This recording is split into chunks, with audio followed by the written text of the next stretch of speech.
इस मुल्क के जर्नैल ने लुटेरों को, जेब कतरों को अवाम पे मुसल्लत किया। तकलीफ इसलिए हुई है कि हमें यहाँ बैठे हुए लोग हमें अखलाकियात की दर्स रहते हैं। ए बेशर्मो, इदारे अपना डिफेंस मिनिस्टर खुद बना के ले आई फॉर्म 47 के जरिए, किसी की माई को नहीं उठाएगी। मैं उस दिन में हल्फिया कहता हूँ, यहाँ पर एक में नाम नहीं लेता। इदारे के लोग गए उसके बेडरूम से, उसकी बीवी के फोन से उसको कॉल की गई कि प्रेस कॉन्फ्रेंस करना है कि नहीं करना है। किसी की बेटियां नहीं उठाएगी, हमारे लोगों की बेटियां उठाई गई, उसको ब्लैकमेल किया गया। ऐसे फॉर्म 47 से बनाई हुई हुकूमत की क्या औकात। गुलाम इब्न गुलाम। अस्सलाम वालेकुम नाज़रीन इकराम, आज कौमी असम्बली के अंदर जुनैद अकबर ने शहबाज शरीफ और उस हुकूमत का तिया पांचा करके रख दिया। जुनैद अकबर ने आज तमाम तर हदूद और कयूद क्रॉस कर दी। पूरी असम्बली हैरान रहेगी।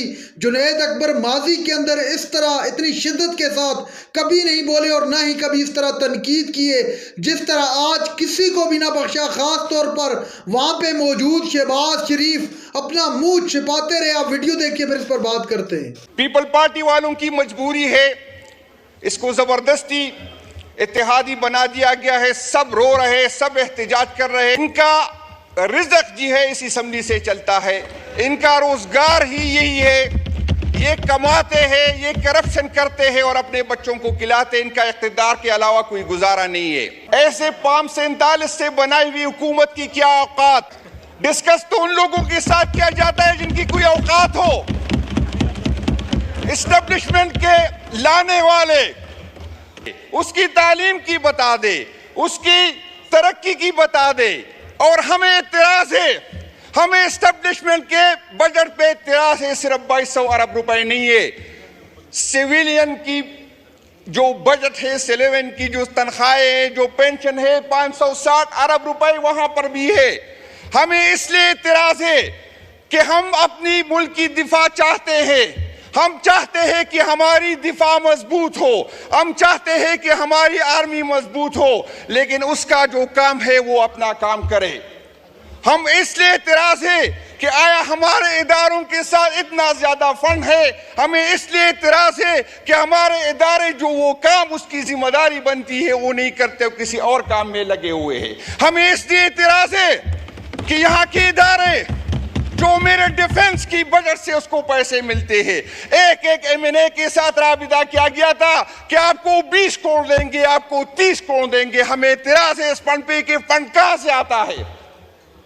हमें इत्तराज है कि यहाँ पर 30-40 साल हमारे पुख्तून जो है दर बदर की टोकरे खा रहे हैं। हमें इत्तराज है कि हमारा बजट तो बढ़ रहा है लेकिन हमें सिक्योरिटी नहीं मिलती, हमारे स्कूल महफूज नहीं है, हमारे हॉस्पिटल महफूज नहीं है, हमारे शहर महफूज नहीं है, हमारे मस्जिदें महफूज नहीं है। तो हमें इस पे इत्तराज है। यहाँ पर एक साहब को मैं सुन रहा था कि कर्नल शेर खान शहीद की मुजस्समे को किसी ने तोड़ा है और उसकी फैमिली को जो है तकलीफ हुई होगी, उसकी तकलीफ हुई होगी। बिल्कुल हमें भी तकलीफ हुई है, लेकिन कर्नल शेर खान के फैमिली को जो तकलीफ इसलिए हुई है कि इस मुल्क के जर्नैल ने लुटेरों को, जेब कतरों को अवाम पे मुसल्लत किया। जनरल शेर खान की फैमिली को ये भी तकलीफ हुई थी कि वो जनरल 12 अरब रुपए के एसेट के साथ जो है वहां पे उसने प्रॉपर्टी बनाई। वो एहसास, वो तकलीफ का एहसास किसी को है? हम चाहते हैं कि हमारा डिफेंस मजबूत हो, लेकिन हम ये भी चाहते हैं कि इन इदारों का एहतसाब हो। हम ये भी चाहते हैं कि इन इदारों को किसने ये हक दिया है। तारीख में पहली दफा नहीं हुआ। लोग कह रहे हैं, यहाँ पर हम सुनते हैं कि फला के साथ ये हुआ, फला के साथ ये हुआ, लेकिन जो पीटीआई और पीटीआई के वर्कर के साथ हुआ ये किसी के साथ नहीं हुआ। किसी की बेटियां नहीं उठाएगी, हमारे लोगों की बेटियां उठाई गई, उसको ब्लैकमेल किया गया। किसी की माई को नहीं उठाएगी। मैं उस दिन में हल्फिया कहता हूं, यहाँ पर एक में नाम नहीं लेता। इदारे के लोग गए उसके बेडरूम से, उसकी बीवी के फोन से उसको कॉल की गई कि प्रेस कॉन्फ्रेंस करना है कि नहीं करना है। یہ بے غیرتی کے خان کے لیے آپ نے 3 جنریشن جو ہے قربان کرنے ہوں گے. جو ہماری آنے والی نسل ہے اس کو سمجھ ہے, اس کو پتا ہے کہ ان خاندانوں نے ملک کے ساتھ کیا گیا. اس کو پتا ہے کہ آپ لوگوں نے اپنی ذات سے آپ کا سوچ آگے نہیں بڑھا اور آپ لوگ اس لیے ریجیکٹ ہو گئے. ہمیں یہاں بیٹھے ہوئے لوگ ہمیں اخلاقیات کی درس رہتے ہیں. اے بے شرمو, یہاں پر اگر ادارے اپنا ڈیفنس منسٹر خود بنا کے لے آئے فارم 47 کے ذریعے, اگر یہاں ادارے اپنا وزیر اعظم خود بنا کے لے کے آئے, اگر یہاں ادارے حکومت خود بنا کے آئے, تو پھر ہم نے کیا کرنا ہے؟ پھر ادارے فیصلہ کرے کہ کون وزیر اعظم ہوگا, پھر ادارے فیصلہ کرے کہ کس نے الیکشن لڑنا ہے کس نے الیکشن نہیں لڑنا.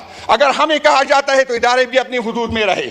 اگر ہمیں یہاں کیا کہتا ہے کہ مفاہمت کی بات کرو, ہم پہ پنجاب میں روزانہ FIR کاٹی جاتی ہے. ہم جب پولیٹیکل ایکٹیویٹی کرتے ہیں ہمیں اجازت نہیں ملتی. ہم جب جمہوریت کی بات کرتے ہیں لیکن ہمیں سپیس نہیں ملتا. ہم سندھ میں ایکٹیویٹی نہیں کر سکتے, ہم بلوچستان میں نہیں کر سکتے.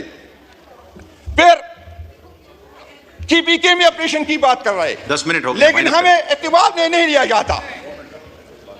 KPK میں ہمیں اعتماد میں نہیں لیا جاتا. ہمیں یہ بتایا جائے کہ KPK میں جو پہلے جو 20 سال سے جو آپریشن اس کا رزلٹ ہمیں بتایا جائے, اس کا رزلٹ ہمیں بتایا جائے. ہمیں کہتے ہیں کہ ہمارے سپاہی شہید ہوتے ہیں, ہمیں بھی تکلیف ہوتی ہے کہ ہمارے سپاہی کیوں شہید ہوتے ہیں.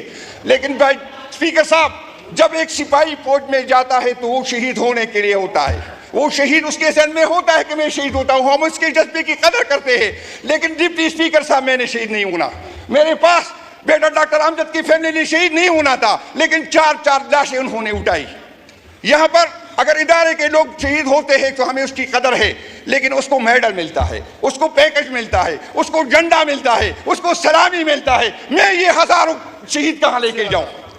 میری زمین کے فیصلے یہاں پر ہوتے ہیں جن کو پتہ نہیں ہوتا, جن کو عوام کا پتہ نہیں, جن کو ہمارے مسئلوں کا پتہ نہیں. اور عجیب بات اور میں بتا دوں کہ جہاں پر وسائل ہے تو وہاں امن و امان کا مسئلہ ہے. ناظرین کرام, آپ نے ویڈیو دیکھی. جنید اکبر نے آج قومی اسمبلی کو ہلا کر رکھ دیا. جنید اکبر نے واضح کہہ دیا کہ کس طرح سے ہمارے لوگوں کو ماضی کے اندر اٹھایا گیا, ان پر تشدد کیا گیا. جنید اکبر کا کہنا تھا کہ اب ہم پورا ملک بند کریں گے, پوری دنیا دیکھے گی, لاکھوں کی تعداد میں عوام سڑکوں پر آئے گی. 8 فروری کا آپ جانتے اعلان کر رکھے پاکستان تحریک انصاف کی جانب سے.